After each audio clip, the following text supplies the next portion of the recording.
The 43rd Association of Southeast Asian Nations Summit concluded in Jakarta on Thursday with a series of outcomes despite rising uncertainties globally.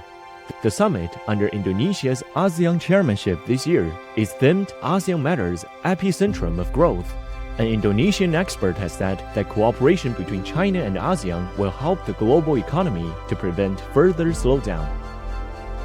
If we look at this recent development, especially with the slowdown of the global growth, ASEAN economic growth is relatively more resilient.